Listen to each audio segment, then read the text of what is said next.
Tara't samahan nyo nga kami magmukbang nitong talaba.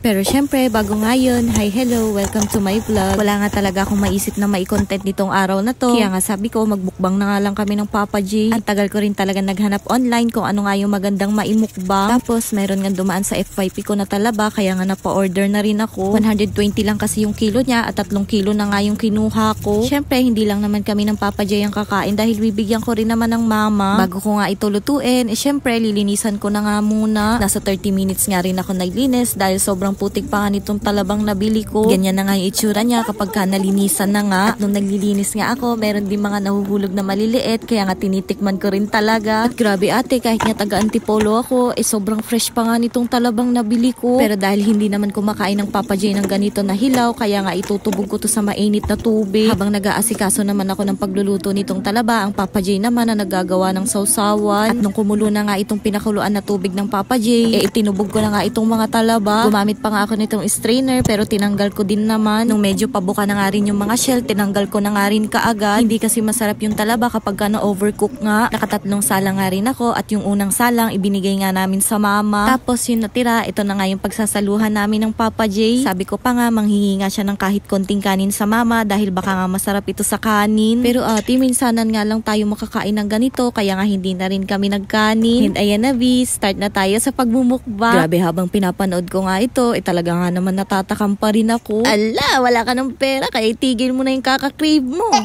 Halos yung ibang talaba nga sobrang hirap ngang ibuka. Alam mo yung kain na kain ka na tapos hindi mo pa mabuksan yung kakainin mo. Kaya nga halos inabot din talaga kami ng 1 oras sa pagkain nga lang nitong talaba. Pero okay nga lang yun dahil sulit naman din talaga. At sabi ko sa Papa J, parang ito na nga rin yung celebration namin. Dahil ate, 12K followers na tayo. Kaya nga maraming salamat din talaga sa inyo mga mima ko at sana nga ma-invite na tayo sa content monetization para nga nang sa ganon makabawi na rin ako sa inyo. O siya, magpo for the ASMR nga muna tayo para nga ma-feel nyo din yung pagkain namin ng talaba. At hihingi na nga rin kagad ako ng pasensya kung matatakam ko nga kayo.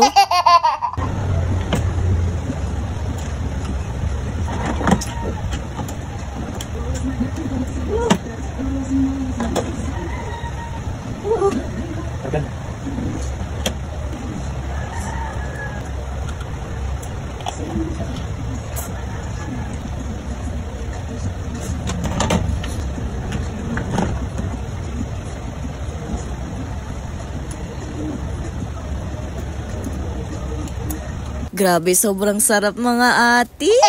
Kaya nga habang kumakain ako, napapaisip din talaga ako kung saan nga nila nakuha to. Dahil ate, sobrang bango. Basta sobrang fresh talaga. Kaya nga sulit din talaga yung kulang 400 ko. Hindi naman siguro masamang kumain ng masasarap minsan. Dahil kaya nga tayo nagsusumikap sa buhay para nga maranasan yung mga ganito. Kaya kayo dyan kung may cravings kayo, ay go. Isa nga lang yung buhay natin, kaya nga dapat din nating i-enjoy. O siya, hanggang dito na lang muna mga mima ko. Lord, maraming salamat po sa kalakasan at kaligtasan at syempre sa pagmamahal.